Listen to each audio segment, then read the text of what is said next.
bienvenidas, bienvenidos a esta tarde feliz en la que volvemos a recibir a Lola Nieto de Barcelona.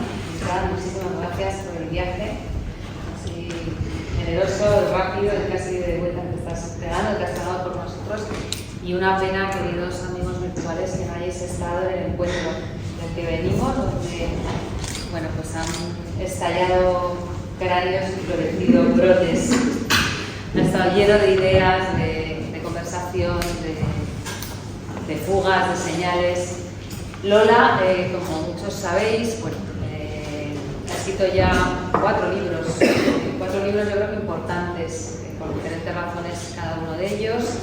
Pero antes de hacer una traza rápido, y como hoy la acompaña nuestra querida Laura Casillés, para darnos puente al libro que nos trae, contar lo que quizás sepáis, que es profesora, que es filóloga, que ha codirigido la editorial Cocoro y la revista del mismo nombre, unos años maravillosos con Cocoro, por cierto, que además ha publicado, como os decía, desde 2014 4 libros: Alambres, publicado en Thriller 71, Tuscumbia, en Harpo Editores, el 16, Botánica, también en Harpo el 18, y Caracol, en RIP, en el 21, que tuve la suerte, el regalo de acompañarte aquí en Madrid. Fue muy bonito. Hay aquí una persona que estuvo y me he acordado de esta tarde, que fue preciosa.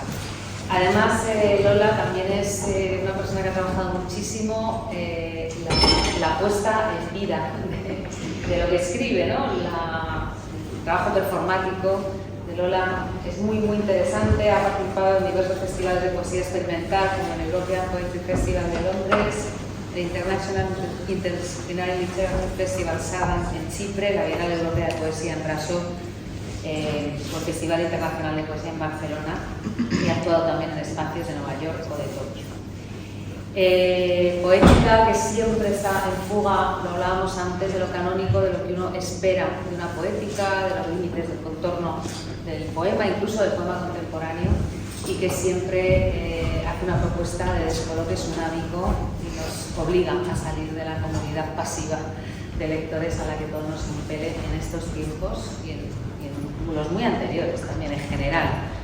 La vida muelle y nos obliga a pensar y a sentir la escritura, sus parámetros, sus límites, la identidad, desde sitios muy diversos, utilizando procedimientos muy interesantes del doppelganger, el caracol, la disociación, la multitud de voces conviviendo y hablando de un mismo asunto desde lugares muy diversos. En fin, poesía que nos hace sentir la vida, también pensarla, en caso sea lo mismo, ¿no? Para los budistas es lo mismo, ¿no?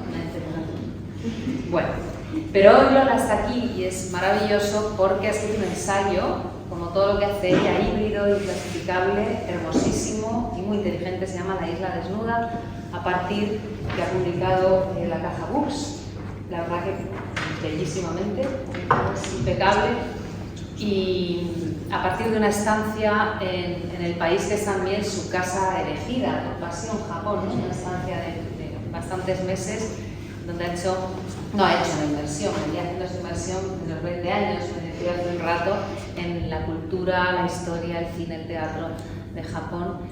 Y ahora ya Laura va a hablar con ella de eso, pero bueno, hasta donde sé y hemos vivido con ella, pues donde a partir de la reflexión, bueno, de sentir la extranjería del lenguaje propio y del lenguaje ajeno, ir a la raíz supuesta del lenguaje y patalearla para generar raíces nuevas, raíces que acaso nos hagan conectar con una identidad o no, desplazada, diferente, más cercana, más pegada a nuestra vida, a nosotros, a nuestra historia. En fin, eso y muchísimas cosas más que seguro que con Laura vamos a conocer. Lola, un regalo siempre tenerte aquí, ha sido una sesión de las que no olvidaremos, y muchísimas ganas de seguirte escuchando, de que sigas escribiendo y de que vengas. Muchas gracias a ti, de verdad, de corazón, bienvenida. Y también al Centro de Poesía José Guillermo por el momento que hemos pasado antes.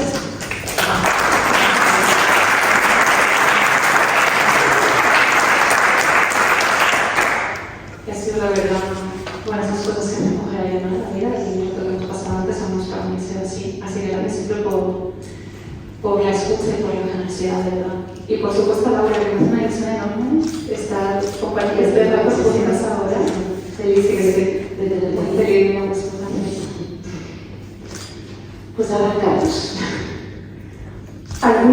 santuarios carecen de edificio. Solo se construye un tori. Detrás, una cascada, un río, una montaña, el mar, un árbol milenario, una piedra, una gruta. Alguien une los pies, dispone los brazos hacia abajo, apretados contra el cuerpo, se inclina. La reverencia no es solo una muestra de respeto hacia la naturaleza, es la vía para el contacto. Se ofrece el cuerpo como signo pausado, detenido el flujo profundo de las circunstancias. En silencio, el cuerpo se convierte en un espacio entre sonidos y saluda. Quería empezar la presentación de esta isla desnuda así, abriendo una puerta para entrar a ese templo que quizá no está construido, la puerta que está dibujada en la portada del libro del que vamos a estar charlando. Como acabamos de escuchar, no hace falta más que eso y saludar para estar en un espacio diferente, como el que os propongo que habitemos ahora. Como ya he hecho Julieta la parte de la presentación formal y nos ha contado pues, a qué ha dedicado la parte pública del tiempo hasta aquí y los oficios que habita y demás, yo voy a empezar haciendo una cosa que rara vez hago, porque me parece que pocas veces tiene mucho sentido, que es contar algo personal para arrancar la presentación. Yo creo que Lola me lo va a permitir. Nosotras nos conocimos, bueno, quizá nos conocíamos ya de antes, pero de habernos cruzado, pero nos conocimos más en un viaje. Era un viaje que además se producía de una manera bastante especial porque una amiga común pues decidió juntarnos a varias, ¿no? Que no necesariamente nos conocíamos, y nos propuso pues emprender un par de semanas de camino juntas en otras islas distintas, que no eran estas, ¿no? Y durante ese viaje, Lola y yo tramamos una complicidad que luego se convirtió en amistad. Y recordándolo al pensar en esta presentación, se me ocurría que esa complicidad se tejió sobre todo en torno a tres cosas. Una era levantarnos antes que las demás para ir solas a sitios, para llegar a sitios mientras estuvieran vacíos y verlos sin nadie y sin ruido. Otra era recorrer algunos lugares prestando atención a los fantasmas, estar atentas a las presencias de otro tiempo que había allí. Y la tercera, que esta es como suele ocurrir esto en los viajes, conversar mucho, ¿no? Conversar de esa manera que en la vida adulta a veces solo se produce cuando estás precisamente fuera de contexto, cuando te encuentras en una situación de paréntesis como la que te permiten unas vacaciones. Os cuento esta cosa personal, no porque haya montado yo hoy el señor de la literatura, que vaya a articular esta presentación sino porque es exactamente lo mismo que me he encontrado en la lectura de la isla desnuda y quizá en parte por eso el libro lo siento también tan cercano, ¿no? Aparte de entender que es un libro interesantísimo. Aquí hay un levantarse temprano para ir a ver los lugares antes de que haya gente y ruido. Aquí hay desde luego que estar atenta a los fantasmas y hay mucha conversación de esa que no se tiene en las condiciones de los días habituales. Como ya sabéis, este libro gira en torno a un tiempo que Lola Nieto pasó viviendo en Japón, concretamente en la ciudad de Kioto, aunque se movía, ¿no?, por otros lugares de la isla. Para estar aquí, lo que hizo fue algo así como desaparecer un poquito y borrarse de las obligaciones y las urgencias y lo que está mandado y irse, ¿no?, a un tiempo improductivo, en el mejor de sus sentidos, para estar en otro ritmo y estar en otra conversación con las cosas. Se fue a Japón a estudiar la lengua, a conocer un poquito más el país y a aprender en un sentido de volar y no de cazar, de este término. Lo que tenemos en el libro es un volcado de la mirada que yo iba arrojando en ese viaje. Esa mirada va a posarse sobre lo que hay, sobre la isla, sus paisajes, sus ciudades, sus gentes, pero también, por ejemplo, sobre la historia, por supuesto sobre la lengua, sobre las creaciones culturales, que es otra manera de conocer un lugar, y sobre todo creo también, y sobre eso te preguntaré enseguida, sobre el Japón que no existe más allá de cómo lo hemos ido contando y pintando a través del tiempo, ¿no? Es el otro Japón que también, un poquito como un fantasma, está viviendo en un plano paralelo al que constituyen las montañas y los ríos y las casas. Todo esto es interesantísimo, pero si el libro solo fuera esto, quizá no lo estaríamos presentando aquí, porque aquí estamos en un espacio que se ocupa de la poesía. Y pienso que si tiene sentido abrir la puerta de este libro aquí, no solo es porque sea un libro híbrido, como decía Julieta, escrito por una poeta, sino porque lo que ocurre en él, a mi entender, sí que tiene todo que ver con la poesía. Y esto no es solo por la forma, no me lo parece solo en la medida en la que la escritura pueda tener mucho de poético. Sobre todo es por cómo la propia articulación del libro, y esto ya lo hemos estado viendo un poco en la conversación anterior, es una búsqueda a través de la escritura misma. Dices, la escritura abre un cauce de atención.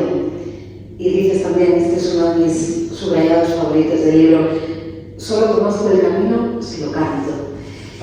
Lo que de alguna manera se trasluce, ¿no?, al leer La isla desnuda, es que la mirada se está configurando justo ahí, en el mismo hecho de intentar ponerle palabras, ¿no? Y creo que eso se parece mucho a lo que hace la poesía. Nos va dando algunas pistas de esa analogía posible. Pienso, por ejemplo, cuando nos cuentas sobre las dos maneras de mirar la realidad que tiene el budismo, que nos explica el budismo, ¿no? Y dices que el budismo distingue dos niveles de realidad. Uno primero, que sería solo accesible mediante la experiencia de la iluminación, y otro que es la verdad mundana, la que tenemos ante los ojos normalmente. Pero luego escribes, cuando el habla se profiere en la realidad secundaria o mundana, las palabras se inscriben en un intercambio normal que podemos entender como un discurso. Cuando las palabras, sin embargo, se pronuncian desde la dimensión primaria de la realidad, el habla cae en una situación de extrema excepcionalidad.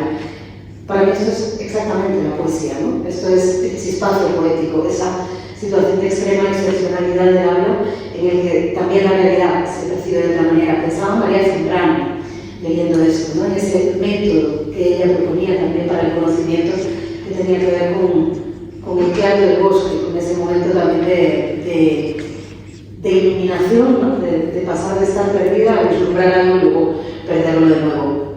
Como ya sabéis, por lo que hemos estado hablando en este rato, nada de eso va a ser tan explícito en el libro, ¿no? En el libro lo que nos va a proponer es una zambullida, de nuevo como la que tenemos en la portada, meterse en el agua y dejarse llevar, tecito de nuevo. Si aceptamos el atravesamiento como forma de vida, sucede esto, que lo que no se ve se puede ver. Y en eso, y es lo último que quería decir como en esta intro, la poesía se parece también mucho al viaje.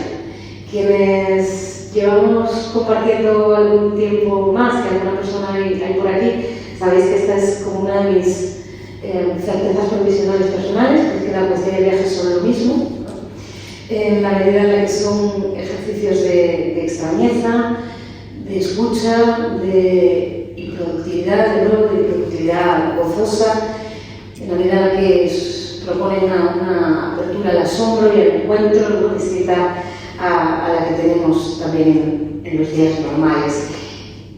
Dices en otro pasaje, quizá mi cometido no sea descifrar, solo observar, sin preguntas, cuidar, irme después. Puede ser la poesía, puede ser el viaje, puede ser la vida en general. Porque lo que pasa en este libro es que, como todo viaje, además de esto que os estoy contando, pues nos vamos a encontrar un poco de todo, ¿no? Porque cuando estamos viajando nos pasa que si agarramos un cabo y tiramos de él, llegamos a todas las dimensiones de nuestra propia vida. Podemos llegar a cualquier parte por esas ventanas que abrimos. Entonces, aquí vamos a tener pues también una aproximación a temas como, o a cuestiones o a preguntas como la enfermedad y el cuidado, como la memoria personal y cómo la articulamos. Tenemos también un libro sobre los monstruos, sobre la pérdida, un libro sobre qué capacidad tenemos de elegir el camino de nuestra propia vida, si podemos o no borrarnos y desaparecer, cómo buscamos un lugar, cómo nos hacemos a él y cómo encontramos sobre todo, yo creo, nuestra propia lengua. De todo esto ya vamos a ir hablando juntas, si te parece. La idea es que te llevamos así algunos cabos, algunas preguntas, tú cuentas lo que quieras. ¿Alguna vez has tenido de trampa o querías leer algo? También, si no, lee lo que quieras, ¿vale? No sé si quieres decir algo para empezar o no. Sí, voy a decir que te has olvidado de que también has echado las cartas. Ah, eso también. Y eso no lo había revelado. Eso es lo que quería decir de momento. También tiene el caso. Voy a empezar por una pregunta fácil, también así como de plantar un Tori aquí. Y no sé si lanzártela pidiendo ya que leas algo para empezar. Página 115. Y creo que con eso la pregunta se desvela sola.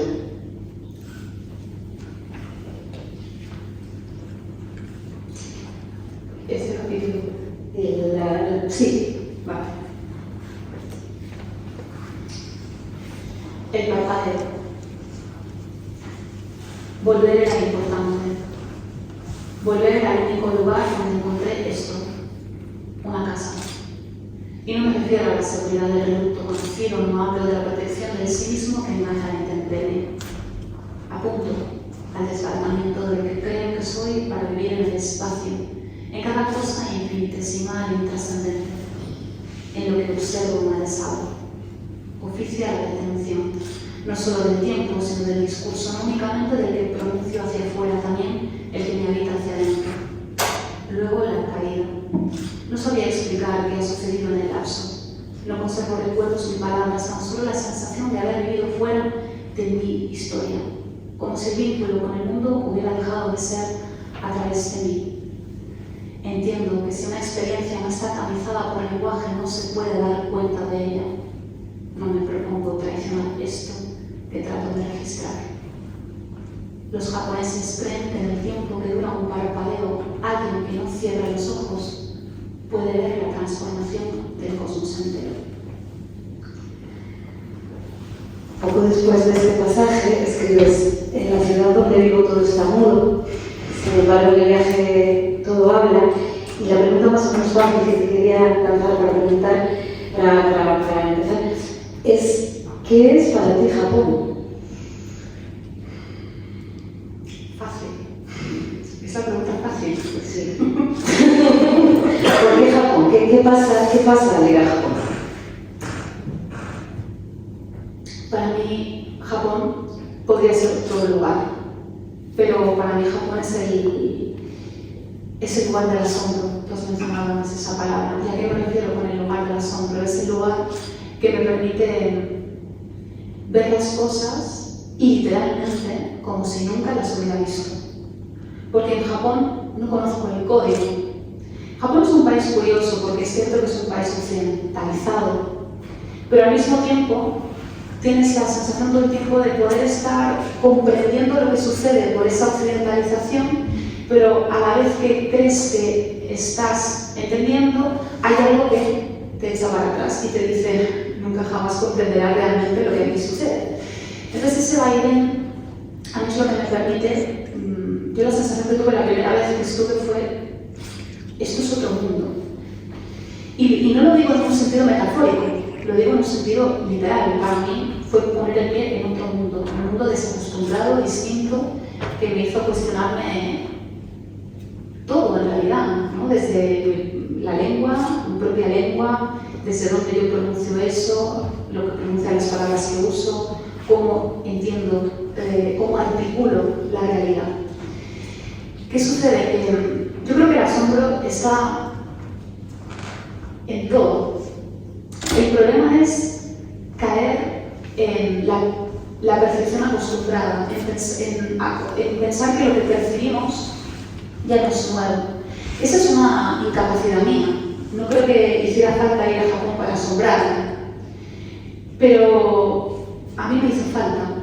porque aquí no escuchaba nada y trataba de hacerlo, realmente trataba de hacerlo, pero creo que también vivimos en un tipo de sociedad que no descubro nada que no sepamos, pero un tipo de sociedad que todo el rato nos está expulsando de cualquier posibilidad de encuentro verdadero con lo otro, y vivir desde ese aislamiento, ese ensimismamiento, esa absoluta soledad del yo, del sujeto, para mí ya no aguantaba más. No aguantaba más en un sentido vital. Lo experimenté así. Cuando estuve por primera vez en Japón sentí que, bueno, que ahí se ve una muleta. Y ya digo, podría haber sido en otro sitio o podría yo haber desarrollado pues, la capacidad que sí, que la realidad aquí también tiene, pero es decir, si yo fuera japonesa seguramente hubiera tenido que huir de Japón. No digo que Japón sea ese paraíso perdido en el que encontrar eso. Pero bueno, sí, también me sirvió para reflexionar y para cosas de las que hemos hablado ya algunas veces, ¿no? Pero la dureza del mundo en el que vivimos, pensando además o sosteniendo a veces un discurso de qué fortuna, ¿no? Qué fortuna que tengo trabajo, qué fortuna que puedo pagar el alquiler, qué fortuna, bueno, tengo tanta fortuna que soy una absoluta desgraciada. Y por eso me fui. Y sin embargo, ¿no? Aunque pudiera ser cualquier lugar, por un lado ocurre que parece que Japón en concreto tenía algo que ofrecer en algunas de las preguntas que a ti te interesaba hacerte, ¿no?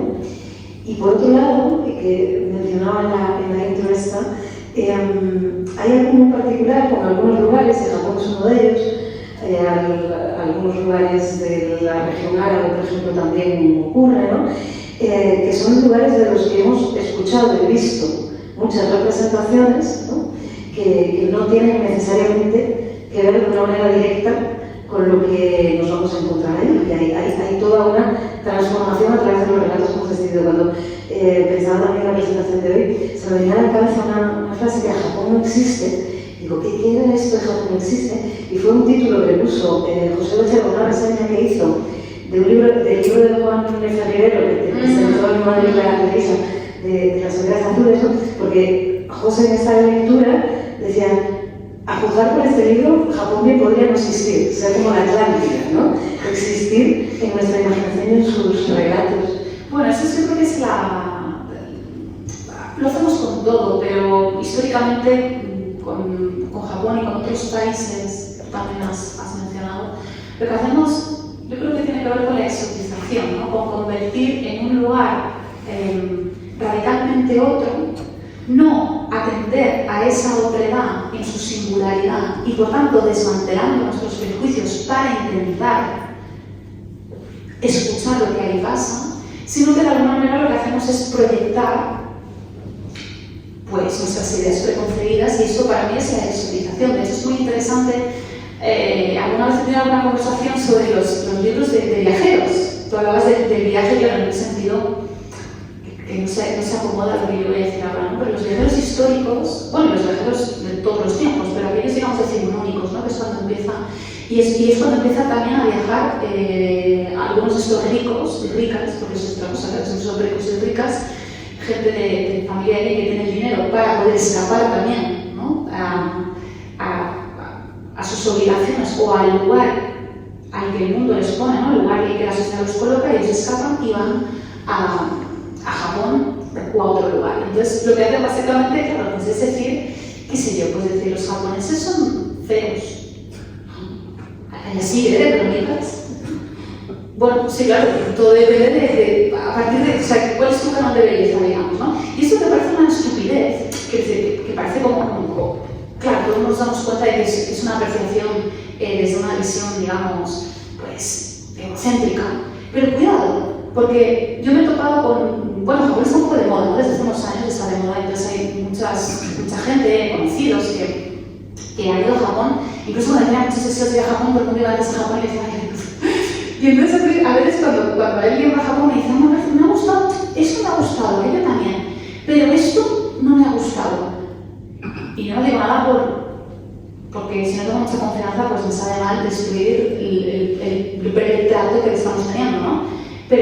que, ¿qué más da lo que a ti te gusta? O sea, eso no es relevante. Lo que nos gusta, lo que a mí me gusta, lo que a ti te gusta, lo que nos gusta, eso es una educación cultural, estética y en muchos ámbitos, incluso moral. Lo que nos gusta es lo que moralmente es correcto. Entonces, ¿qué más da lo que nos gusta? Y si además vamos a viajar pensando en a ver qué me va a gustar, yo siempre pienso, ¿para qué te mueves de tu casa? Si seguramente es lo que más te va a gustar, tu casa que conoces a la perfección, donde todo sucede tal como tú has premeditado. Entonces, a mí no hay nada más, digamos, atractivo que llegar a un lugar donde nada me guste.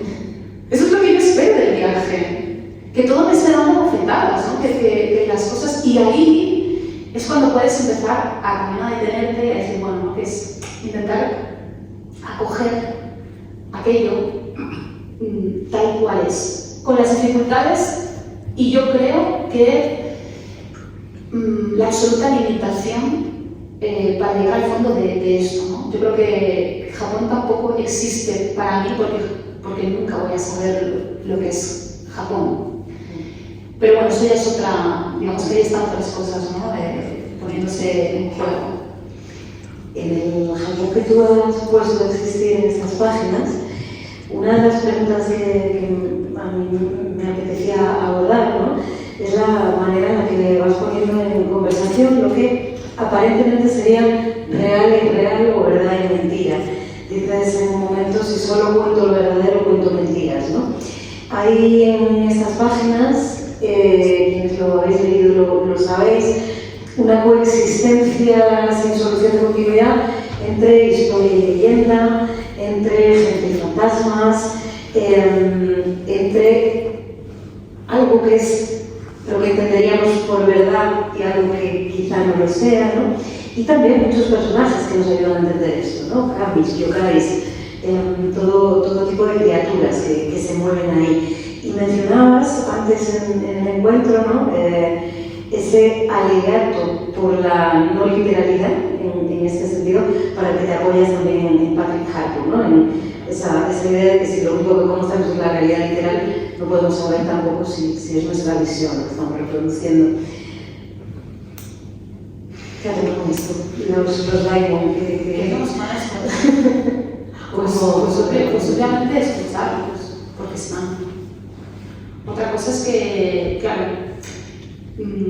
cuando Patrick Harpur dice que entendemos el mundo, ¿no? Desde la literalidad de lo que acontece, eso significa que, y por eso también se conecta efectivamente con eso que tú decías, ¿no? Si solo digo la verdad, no te mentiras, o no sé cómo era, tiene que ver con, claro, el mundo literal sería como el mundo verdadero, y por oposición tendría como una parte, ¿no? Como estaría dentro de una dicotomía, lo verdadero y lo falso, y de ahí no salimos, ¿no? Y al final son lo mismo, solo que desde un ángulo diferente.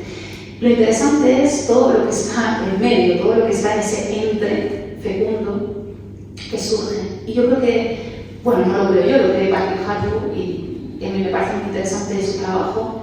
Ahí está la figura del daimon. Patrick Harpur, cuando habla del daimon, lo que explica, y él ha estudiado de una manera muy exhaustiva y muy interesante, es cómo en todas las culturas han existido siempre los seres entreverados, ¿no? Seres que consideran feéricos y que no están en el reino de los dioses ni tampoco en el reino de los humanos, que sería un poco como la dicotomía, sino que están en un lugar intermedio y que vienen en realidad tampoco ni siquiera, en el caso de los humanos, cuando se nos presentan o se nos dejan ver, tampoco a tratarnos bien ni tampoco a tratarnos mal. Es decir, ¿no?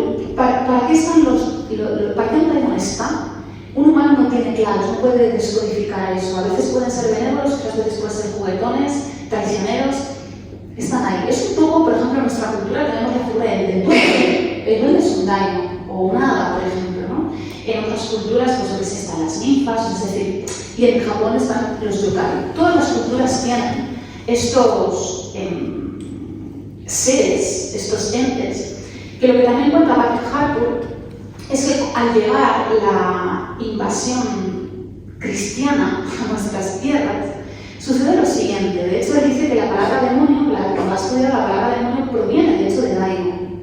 Y claro, ahí hay una transformación muy iba a decir curiosa, pero en realidad es terriblemente política, que es hacer del ser que está entre dos mundos, y de que ahora intentaré hablar un poco más, convertirlo en el demonio. Es decir, en uno de los ejes de la dicotomía está el bien, Dios, está el mal, el demonio. Esa simplificación y anular, arrasar la figura del daimon para Patrick Harpur es el inicio de convertir el mundo en un mundo literalizado.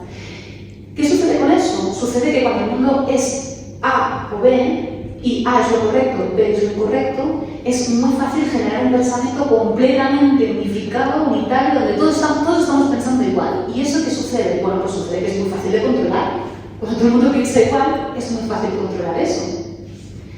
Un pequeño paréntesis. Desde hace más de 80 años, en el momento en el que Estados Unidos, digamos que obliga a Japón a tener una constitución, en todos, desde que fue en el año 46, entró en vigencia en el 47, en todos esos años, más de 80, ha estado gobernando siempre un único partido político, excepto en una franja de tiempo de 4 años que estuvo además dividida, ni siquiera fue seguida. Bueno, ¿qué quieres que te diga? Ahí es democracia, la gente va a votar, pero ahí hay unas mentes tan unificadas que algo está pasando. Entonces, que el daimon desaparezca y que todos pensemos igual es muy útil, porque entonces solo gobierna un partido. Bueno, hago una traslación así un poco bestia, pero creo que al final tiene que ver con una manera de unificar y de poder controlar lo que solo es uno, lo que no escapa, lo que no tiene grietas. El daimon, como decía, no es un ser entreverado, es un ser monstruoso en el sentido etimológico de la palabra, que no responde a una esencia, y que por lo tanto lo que está es ocupando distintas identidades, que incluso, como decía antes, se puede mostrar de una manera beatífica, pero luego todo lo contrario. Entonces, a mí lo que me interesa del daimon es la imposibilidad de atraparlo en una identidad, en una esencialidad. Y eso lo que nos sabemos, bueno, un poco, para lo que también nos puede estar señalando es que si viéramos a los daimones que hay en el mundo sería otro. El mundo desde ahí sería otro. Nosotros de alguna manera sí que tenemos algunos contactos con daimones, cuidado, y algunas personas tienen algunos contactos muy curiosos. Lo que pasa es que siempre luego decimos, me lo he imaginado. La imaginación, ¿no? Nos sirve para meter ahí en esa caja todo lo que no entra dentro de la norma y que entonces queda, es como los sueños, ¿no? Para ser un sueño. Como si eso no tuviera una entidad real. Esa otra realidad es la que a la que llama, ¿no? Patrick Harpur cuando dice el mundo no debería ser solamente un mundo literalizado, sino un mundo que se abriese a todos esos discursos no literales, a esas percepciones no literales. Y él habla muchísimo, por ejemplo, de la imaginación también, ¿no? Como un espacio de realidad no literal. Nos viene fenomenal porque hemos estado hablando mucho en nuestro grupo de fantasmas, de miedo, de presencias y de cómo hablamos con ellas, así que seguro que esto está resonando. Vamos a entrar en algo así como más tallerístico, ya que quienes estamos aquí seguro que nos viene bien tu reflexión. La pregunta por la escritura misma, como decíamos antes, también está muy presente en el libro, ¿no? Y claro, tú propones constantemente una especie de autodesafío en la escritura de este libro, que tiene que ver precisamente con ese no cerrar significado, con ese intentar una escritura que vaya dando cuenta de esa pregunta y de esa sombra en marcha, ¿no? Y esa manera también, es que creo que me acababa ella, ¿no? Bueno, intento decirla rápido, o sea, rápido no alto, y mientras la digo, luego mientras lo arreglo, que Lola me conteste. Una expresión muy bella que usas para gracias, menos mal, que la he liado. ¿Qué es esto? No, yo creo que se me puede escuchar. Dentro de las distintas maneras que tienes, ¿no? para explicitar un poco esa pregunta, te vas a esa imagen de la escritura como bambuarse, como hacerse bambú, por ejemplo, ¿no? Como de algún modo fundirse con aquello que está contando. La idea del bambuamiento tiene que ver precisamente con un gran escritor viajero, que es Basho. Cuando hablabas de para qué la escritura es viaje y el viaje es escritura, Entiendo que en todas las culturas habrá habido escritores viajeros, pero claro, en Japón tenemos a los haiku, a los escritores de haikus. Y bueno, Basho decía algo así como que para escribir sobre bambúes había que convertirse en un bambú. Esto es uno de los valores estéticos que defendía para el haiku, que es Hosomi. Hosomi significa algo así, literalmente como adelgazar el yo. Y en ese adelgazamiento, en ese proceso de vaciamiento, de dejarse ocupar por lo otro, es cuando precisamente podemos devenir otra cosa y por tanto escribir como si fuéramos otra cosa. Es un gesto compasivo, tener el sentido etimológico de la palabra, ¿no? Sentir un paso, sentir con lo otro, desde lo otro. Entonces, para mí también la escritura como ese proceso de bambuamiento tiene que ver también con la escritura como un proceso monstruoso.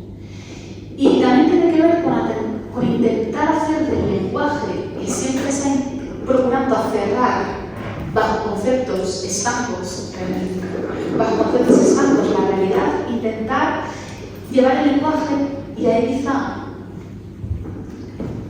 sí que es probable que tenga también que ver con esa escritura que tú decías, o intentar que la escritura poética, más en la forma, sea un paradigma de aprendizaje, ¿no? O sea, como escribir poéticamente como un paradigma de aprendizaje, de acercarse a la realidad para aprenderla. Y ahí sí que creo, ¿no? Desde la idea del bambuamiento, del monstruo, ahí sí que creo que la poesía para mí sí que es importante en la escritura desde ahí, no en la forma. Creo además, otra cosa que también a la que un poco me lleva a esto, es, bueno, para mí la presencia que ha tenido el Shinto también en todo esto, ¿no? Cuando yo llegué a Japón por primera vez estaba muy...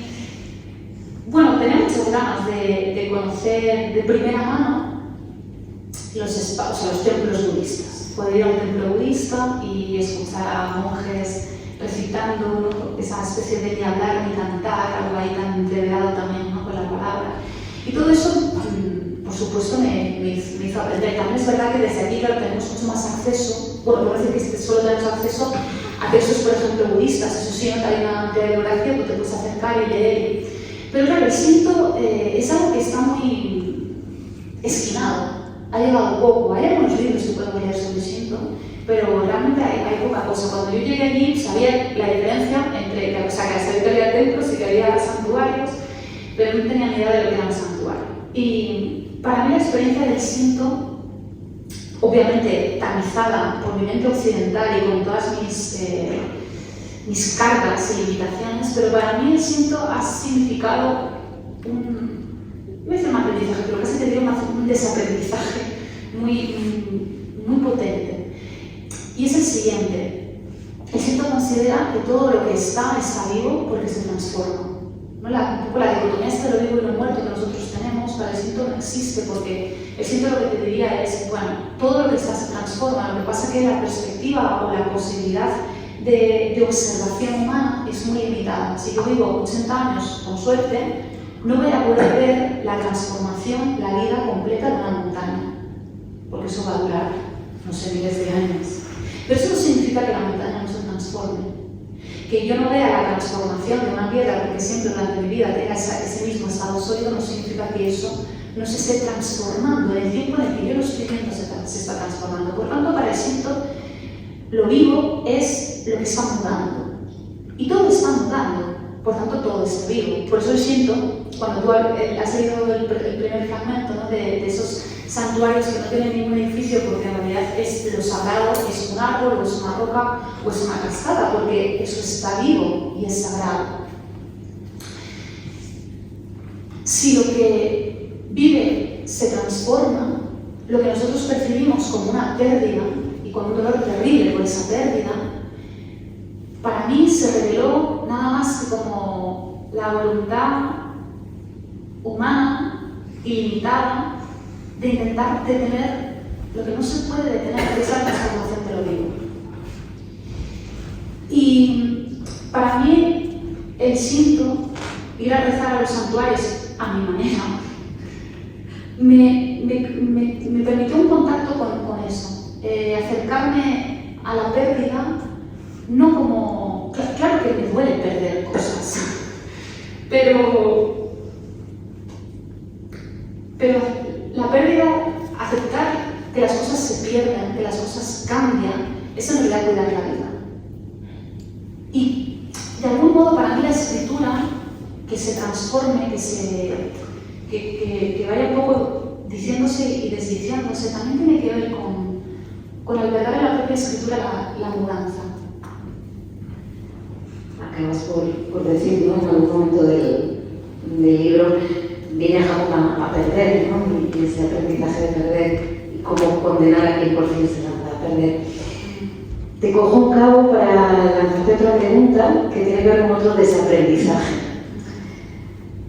Quizás solo en una lengua que se aprende en la adultez y desafía el mundo consabido, solo en una lengua que no es la primera, que no funda el imaginario, que no se intuye natural, sino que se recibe como una creación de la que se debe desentrañar la lógica, solo en una lengua que nos aleja para siempre de la madre, se puede tocar con la boca el hecho mítico que la sueña.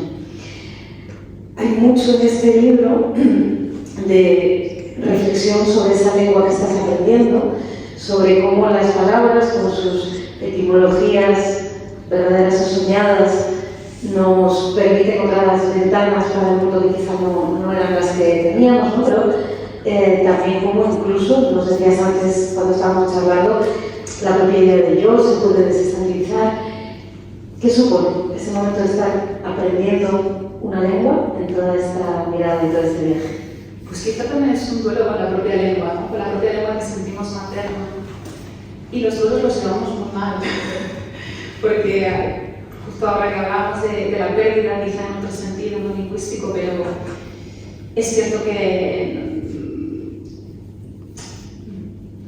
yo creo que es una asignatura pendiente resituar, ¿no? La pérdida en otro lugar en nuestras vidas. Es verdad que no nos ayuda en nuestra cultura, en nuestra educación, pero vivimos la pérdida, que al final la pérdida también del otro no deja de ser una especie como de pérdida de ti misma en lo otro, ¿no? Cuando pierdes algo, lo que pierdes es quien tú eras con eso otro, con esa otra persona, y eso es en realidad lo que te duele. Y cuando yo también pensé eso, pensé, al final todo está atado al yo, una vez más. O sea, todos aquí habíamos perdido algo ahí, ¿no? Y yo no sé, pero cuando yo pienso en esas personas a las que he perdido, creo que lo que echo de menos es esas personas. Pero si pienso un poco más, lo que verdaderamente yo echo de menos es a quien yo era con esas personas. Lo que esas personas me posibilitaban, el cauce que esas personas para mí abrían. Eso es una pérdida, y es una pérdida recuperable porque no habrá otra persona que te abra en ese espacio. Y con el lenguaje pasa algo también similar. Para mí, cuando empecé a estudiar japonés, pues, claro, me di cuenta de que había confiado demasiado, de que había creído que las palabras que me habían enseñado podían decir el mundo. Y no. Pueden decir, si acaso, un mundo, una posibilidad de mundo, una percepción del mundo, pero eso no es el mundo. Tampoco la lengua japonesa puede decir el mundo, ¿no? Bueno, creo que eso para mí también fue resituarme no solamente en la dimensión de verdad que tiene aquello que digo no, sino en la limitación de aprendizaje y de pensamiento que esa herramienta me está otorgando, que el lenguaje me otorga. Y yo lo que creo que, pues, una cosa que a mí, la verdad que estoy muy agradecida por ello, es de nuevo, ¿no? Ese contacto, ese vaivén. Y darme cuenta, por ejemplo, que hablabas tú del sujeto, ¿no? Yo recuerdo cuando de pronto me enseñaron que dependiendo del contexto, con la persona con la que se habla, el lugar en el que se está, bueno, en Japón también hay muchísimas jerarquías, ¿no? Entonces eso también entra en juego ahí. Pues la enunciación del sujeto del propio yo cambia, se modifica. Entonces no hay una manera de decir yo, no sabe deciros cuántas, muchísimas maneras de decir yo. Nosotros aquí decimos yo digo yo ahora, pero he dicho yo esta mañana cuando estaba dando clase y voy a decir yo desde un rato cuando nos estemos tomando algo. Va a ser mi manera de enunciarme, no hay más. Sin embargo, en Japón, pues eso dependiendo de con quién estés y dónde estés, es decir, el contexto, está generando una identidad para ti que además también va a ser transitoria y fugaz, porque en el momento en el que habites otro contexto, la palabra adecuada para decirte ahí va a ser otra. Incluso muchas veces la palabra para designar al propio sujeto puede ser el vínculo que tienes con otra persona. Por ejemplo, si estoy hablando con mi hermana mayor, pues yo diré, hermana pequeña piensa que, incluso en una tercera persona, la lengua japonesa es muy impersonal, esto es muy interesante también, ¿no? Con los verbos también sucede, no hay, entonces, es infinitivo el uso. Bueno, entonces, para mí, por una parte, claro, me hizo pensar que sea el contexto que me esté confiriendo identidad, nos está dando a entender que esa esencia inamovible para nosotros que tiene el sujeto, en otras culturas no es así. En otras culturas es algo que se va conformando y desconformando, desconfigurando. Creo que es diferente.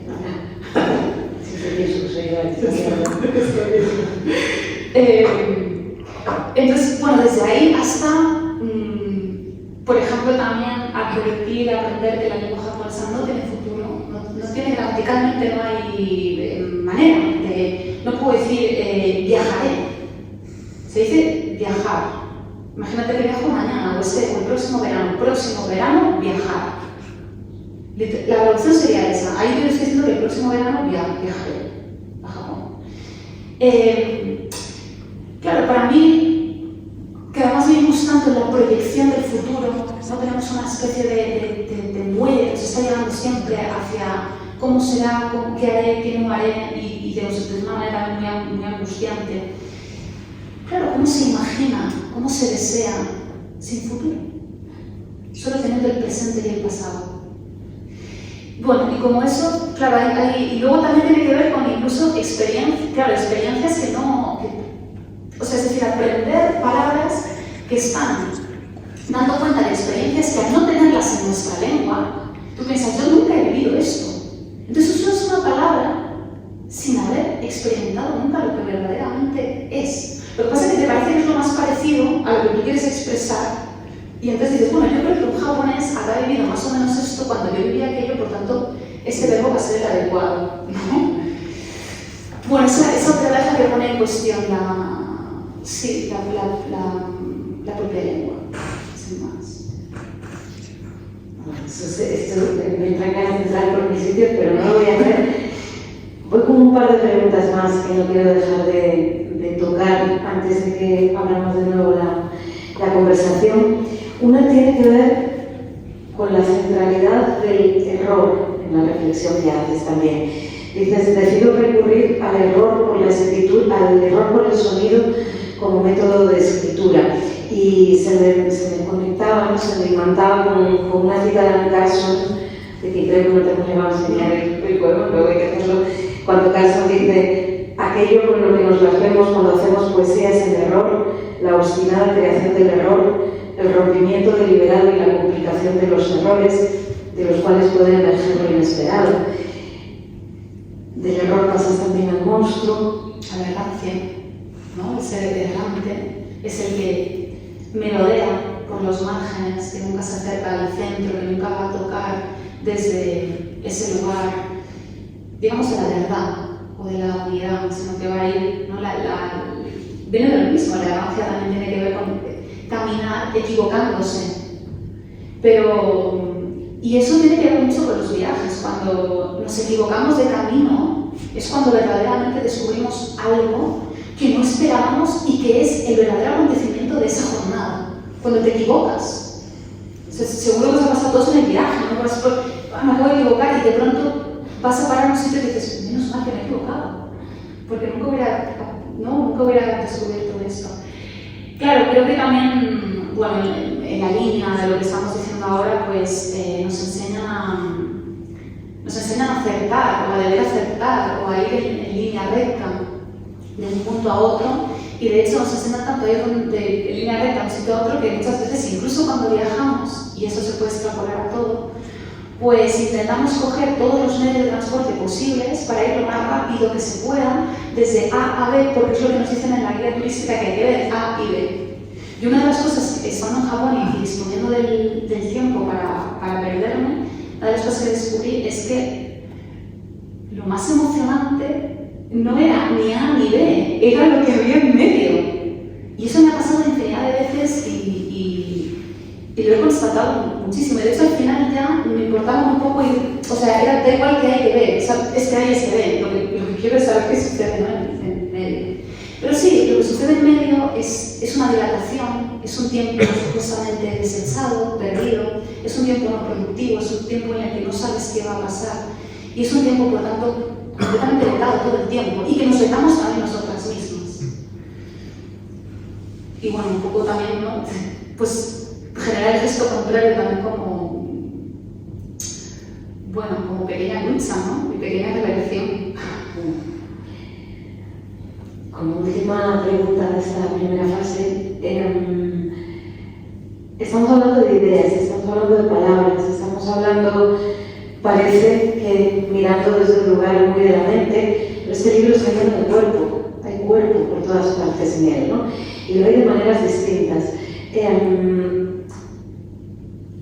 ¿Nos ves la página 134?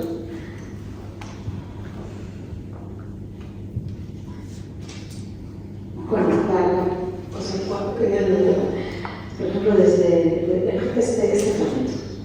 Hay un fragmento de conciencia de mi cuerpo. ¿Has oído? Sí.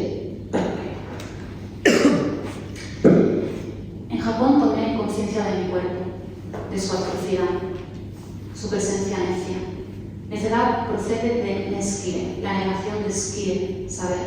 Por tanto, necio es el que ignora y no sabe. Y mi cuerpo en Japón es etimológicamente necio. No solo desconoce el código tácito que regula la vida comunitaria, sino que desatiende su equilibrio. Los gestos de mi cuerpo irrumpen, desbaratan, caen, derribos, torpes, enérgicos, firmes, decididos. Mi cuerpo se mueve sin requiebros. Por el solo hecho de estar, acapara, posee, devasta, domina el espacio. Nunca había percibido así mi cuerpo, no había aborrecido la voluptuosidad de unas extremidades que se ensalzan en la plena presencia. El cuerpo occidental se enraiza en un paradigma lingüístico que gravita en torno al ser. La esencia como identidad, un bloque de carne y alma bien diferenciado del resto. Los turistas que viajan a Japón acaudalan la historia de la filosofía occidental en la gestualidad de su cuerpo. El cuerpo japonés no es, transita, fluctúa, no pesa, no se erige como un volumen autocontenido, cerrado y aislado. El cuerpo occidental abruma, allá donde va irradia dureza, no observa, no emula con sus movimientos los de los autóctonos, está orgulloso de su ser y lo desparrama. No trata de pasar desapercibido, de inmiscuirse en la idiosincrasia de los cuerpos locales, se obstina en sí mismo, desafía las costumbres del decoro, le da igual, insulta porque puede, porque es grande, alto, mayúsculo. El cuerpo occidental es necio y vanidoso. Fascina en esta parte que regresa en distintos pasajes del libro de la sorpresa del cambio de percepción del propio cuerpo al estar en otro contexto, pero el cuerpo también está presente en el libro de otra manera, que es su enfermedad, que es su descomposición, que es la aparente violencia que puede ejercer su necesidad de alimento, ¿no? Es todo eso que nos conecta otra vez con lo monstruo. En el viaje se recibe una noticia, como a veces ocurre en los viajes, y eso articula también una trama del libro que te pone en contacto con eso. Claro, ahí eso también es interesante porque es cierto que a veces cuando hablamos de ciertas palabras les otorgamos una dimensión, digamos, intelectual y lingüística donde todo funciona, pero luego te encuentras un cuerpo muriéndose y tienes que hacer algo con eso. Y yo lo que aprendí es que un cuerpo que se muere es muy difícil de tocar, da mucho miedo, porque el cuerpo que se está muriendo ya no es el cuerpo que tú reconocías, tiene que ver otra vez con la pérdida, ya no es el cuerpo que tú reconocías, ¿no? Es un cuerpo que está transitando hacia otra cosa, es un cuerpo que no es lo que había sido para ti, ni esa firmeza o esa ternura o lo que sea, ¿no? El código en el que se hablaba. Y para mí eso fue algo que creo que también Japón me dio, aunque no sucedió en el archipiélago, pero creo que eso también fue algo que en parte venía de ahí, cómo tocar a un enfermo. Además, la palabra enfermo es infirmus, lo que no es firme, lo que se está cayendo. ¿no? lo que se desmorona. ¿Cómo tocas lo que se desmorona? ¿Cómo reconoces algo irreconocible? Y te reconcilias con ello y ayudas, cuidas de eso. Bueno, yo intentaba acudir al Shinto, ¿no? Lo que comentaba antes, intentaba acudir al Shinto pero las respuestas son complicadas. Hay una que nos propones, que es tu lectura de una palabra por lo demás muy manoseada, que te propongo, no sé, girar en torno a ella para reflejar la palabra ternura. Claro, sí, para mí la ternura, que a veces la asociamos, no siempre, hoy en día se habla de ternura y se habla desde otros lugares. Un poco, quizá, el concepto más clásico y menos interesante es esa especie de cosa ñoña, ¿no? Como lo débil en el mal sentido. Sin embargo, para mí la ternura, como también para otras personas, otras escritoras, tiene que ver con tocar desde lo monstruoso, ¿no? Entender que verdaderamente la ternura solamente se produce cuando tu cuerpo está preparado, ha bajado todas las defensas, todos los muros para poder acompañar y tocar y escuchar y estar con un cuerpo monstruoso. Siendo tu cuerpo también monstruoso, lo que pasa es que, claro, pasa como con la piedra, ¿no? Ahora mismo, claro que yo también estoy transformándome hacia la muerte, pero es un poco como la ilusión de la piedra, ¿no? Parece que estoy quieta y que no. Claro, una enfermedad que hace poner todo eso en un movimiento repentino en el que no da tiempo a acostumbrarse a una nueva versión del cuerpo cuando ya es otra. Y para mí la ternura tenía que ver con hallar ese espacio. Para mí la ternura no se entiende desde lo bello, sino solamente desde lo feo, desde lo que da asco, desde lo que te gustaría no haber visto nunca, pero todos vamos a ver. Un poco como el daño también, ¿no?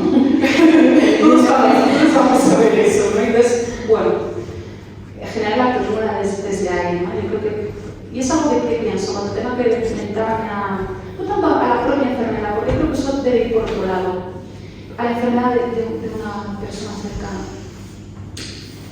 que sea desde la ternura. Y todavía tengo mucho que aprender, claro, pero bueno, ahí al menos esté eso. Pues con esa invocación nos quedamos. Muchísimas gracias por la generosidad de todo lo que llevas compartiendo toda la tarde. Abrimos unos minutitos, yo creo, de preguntas, intervenciones, conversación y lo que se ve. Tengo una pregunta doble, puedes decir la que quieras. Cuando has estado en estos templos, ¿qué es lo más extraño que has visto, que te ha pasado?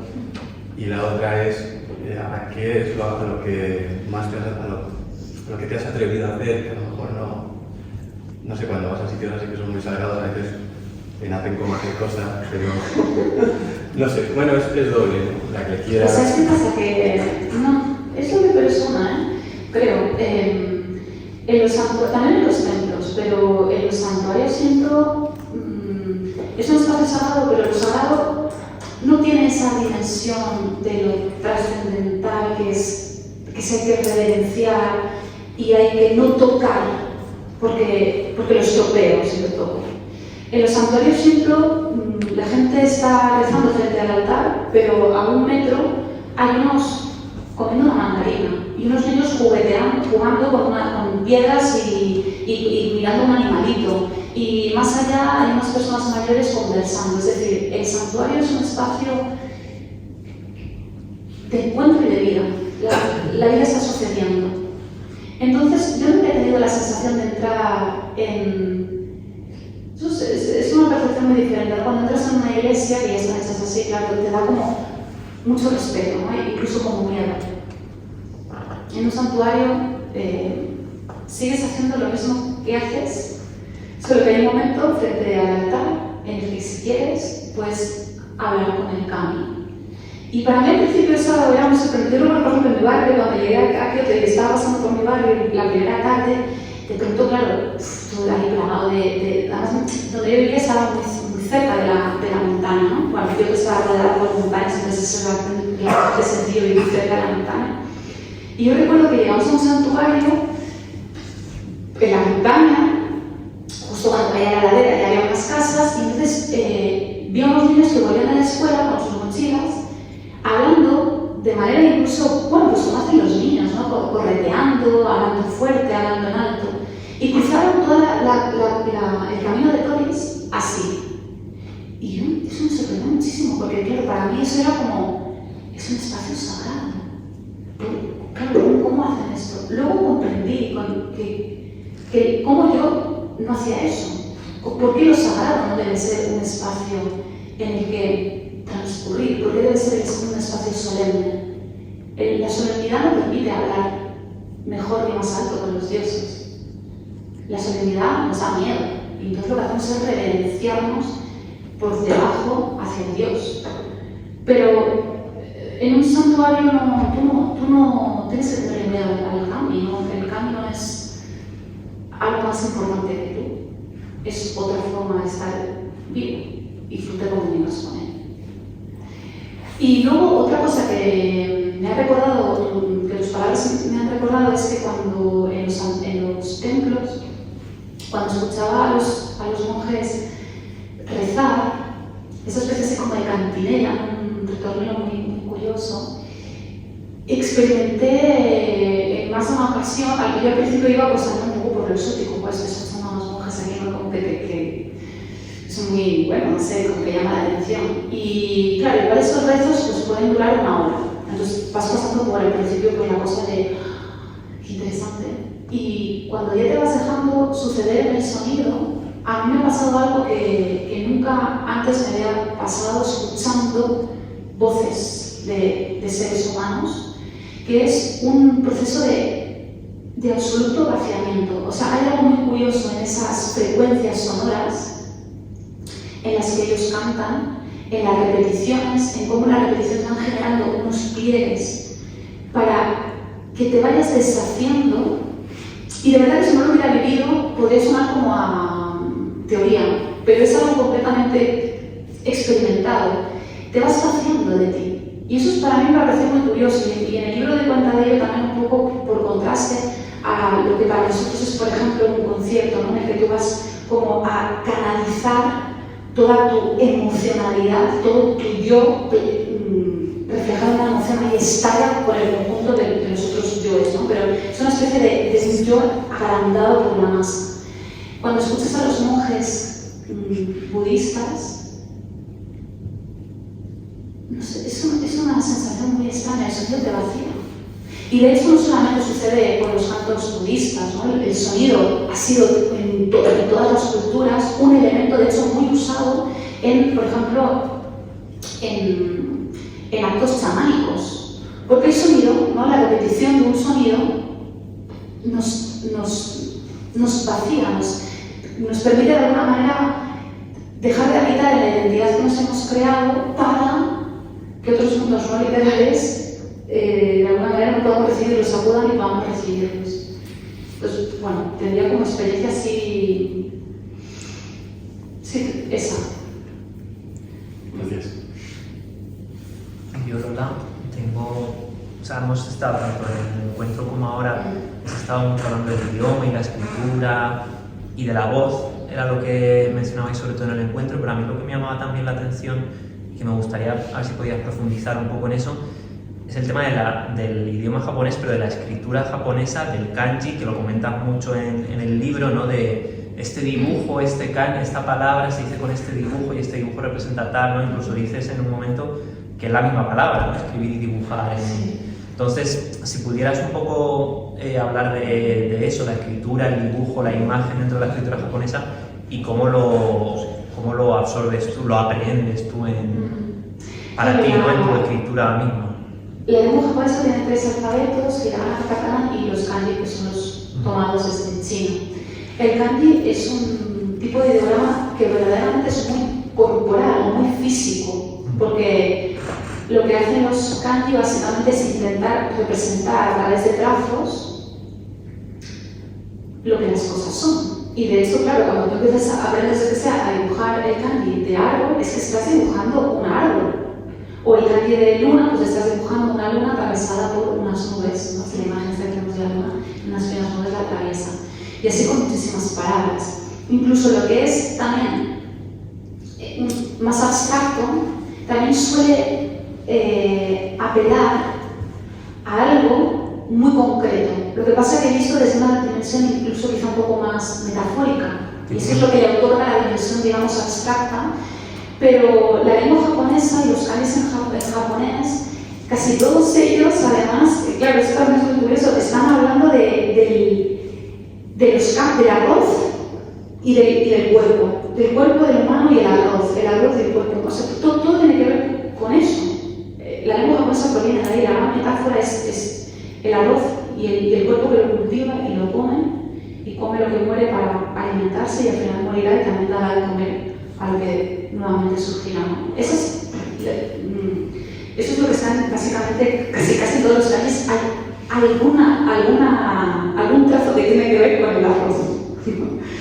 Pero claro, efectivamente, pues eso, son muy físicos, están intentando dar cuenta de eso de las cosas. Y tú decías eso de la palabra escribir y dibujar, en japonés es el mismo verbo, es kaku. Claro, a mí al principio me pareció como muy sorprendente, pero luego pensé, bueno, es normal, porque ellos no escriben, dibujan. O sea, en japonés no se escriben, lo que hacen es dibujar las cosas simplificando los trazos. Eso también, claro, a mí me pareció muy sugerente, porque cuando hablamos de intentar llevar el cuerpo a la escritura, pensé, la lengua japonesa es que ya tiene puesto el cuerpo en la escritura, porque lo que hace es dibujar cuerpos, dibujar cosas, dibujar transiciones. Y bueno, para mí también, claro, en ese sentido fue como muy potente, muy sugerente, ¿no? Tener eso presente. Es que es un sistema poético, ¿no? De por sí, Claro. Es algo concreto para hablar de... Claro, también te digo que nuestra lengua, cuidado, también es muy poética, es decir, antes hablábamos también, ¿no?, del origen etimológico de las palabras. Si piensas en una expresión de dices, oye, me siento atormentada, es muy potente, ¿eh? Es una tormenta, estás teniendo tormenta. Lo que pasa es que las palabras, cuando las usamos, las de nuestra propia lengua, no prestamos, es decir, las hemos normalizado y por tanto no prestamos atención a su condición extraordinaria. Yo recuerdo que cuando estaba en la academia, la palabra que sirve para hablar del, por ejemplo, está en el libro, que sirve para hablar del clima meteorológico, pues se podría traducir literalmente algo así como el alma o el ánima o el espíritu de la naturaleza. Claro, y pues es normal, pues llueve y de alguna manera el espíritu de la naturaleza se manifiesta a través de la lluvia, si hace sol, si hay nubes. Y ese tipo de hallazgos que a mí me emocionaban enormemente, también como filóloga que soy, algo de ahí se ha quedado, pues yo le comentaba esto con mis profesores de japonés y lo que siempre ellos se quedan como me decían, bueno, pero nadie piensa en eso cuando habla. Claro, yo tampoco pienso en que atormentada me está convirtiendo en una tormenta cuando uso esa palabra, ¿no? O yo que sé, cuando dices que alguien es un lunático, que palabra tan impresionante, no es bellísimo, es alguien que se está convirtiendo en la luna, está en otro lugar, ¿no? Tenemos infinidad de cosas también muy bellas en nuestra propia lengua. Lo que pasa es que la distancia es lo que nos permite el asombro, es un poco lo que vimos al principio, ¿no? Percibir una situación a la que no estamos acostumbrados, dilata la atención, la ensancha, para mí también eso es el viaje, una dilatación de la atención. Cuando estamos viajando, los espacios son más largos, y no son más largos, es solamente que nuestra atención está se prolonga más, se afina más, y entonces tenemos la sensación de haber percibido muchas más cosas, y por eso el día parece que son de horas. Con la lengua pasa un poco lo mismo, pero sí, para mí la lengua japonesa ha sido ese espacio de reducto también de descubrir el mecanismo de articulación metafórica la poesía, en el fondo que también hay en la creación de las palabras. Y ya tengo la curiosidad, ahora que mencionaba lo de tus profesores, ¿este libro lo has comentado con gente de Japón? Pues ¿Y qué te han comentado? O sea, ¿cómo es para ellos que tú te pongas a...? Pues ha sucedido que en alguna presentación ha aparecido algún japonés o alguna japonesa a quien yo no conocía, ¿no? Y entonces al final del acto pues se han acercado y han hablado conmigo. Y ha sucedido cosas muy diversas y para mí muy interesantes. Claro, también hay que entender que los japoneses que han venido a estas presentaciones son japoneses que se han marchado de Japón. Entonces eso también es alguien que ha renunciado voluntariamente a su país y que acude a escuchar cómo una extranjera habla de ese lugar del que ellos se han sentido expulsados. ¿Qué ha sucedido? Bueno, pues desde algunas personas que muy generosamente han comprendido algunas visiones que yo puedo tener del país y que ellos también han perdido ya por haber estado viviendo allí. Yo de eso también digo una cosa, yo creo que si hubiera nacido en Japón y más siendo una mujer me hubiera alarmado. O sea, hubiera ido de Japón. Lo que pasa es que yo no he nacido allí, no he vivido allí muy prolongadamente y además soy extranjera. Y eso, aunque pueda parecer una carga negativa, es en realidad la libertad más absoluta, porque el japonés no espera nada de ti. Porque es extranjera, eres bárbara, es imposible que se atenga, ¿no?, a los códigos. Entonces, eso es una enorme libertad. Y luego ha pasado que algunos japoneses, en concreto recuerdo a una persona, bueno, fue muy interesante, hay algunos temas de los que hemos hablado, pero de la historia japonesa. Y digamos, la actualidad, la sociedad actual japonesa sigue algunos sectores conservadores de derecha, extrema derecha, que en realidad es la mayoría en Japón. Son acontecimientos que siguen llegando, acontecimientos que sucedieron en la Segunda Guerra Mundial, como por ejemplo las mujeres de Consuelo, que fueron mujeres tanto japonesas como de otros países, de Corea, de Vietnam, obligadas a prostituirse, esclavas sexuales, y bueno, Japón nunca ha reconocido de manera oficial a esas víctimas. Ha hecho pequeños intentos de reconocimiento, ha dado algunas ayudas económicas a veces, pero por ejemplo en Corea cada miércoles se manifiestan delante de la Embajada de Japón en Seúl mujeres ya muy ancianas que fueron mujeres de Consuelo.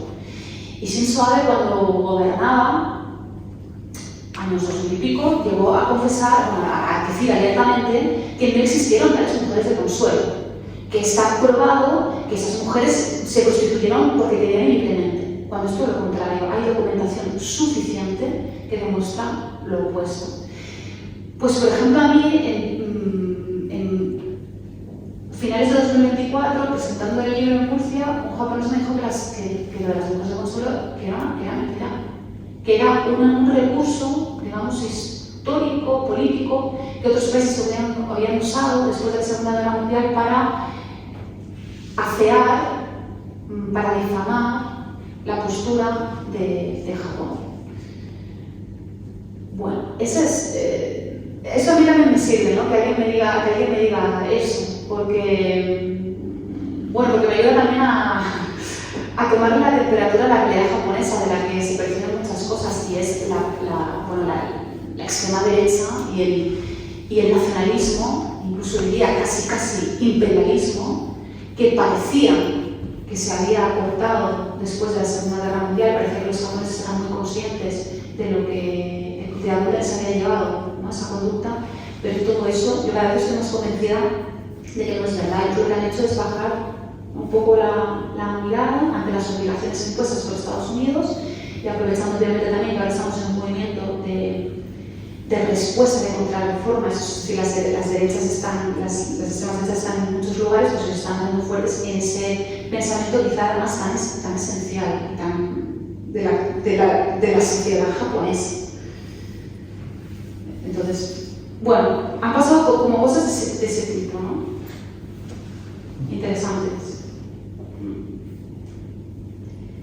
Bueno, pues creo que con esto llegamos al cierre.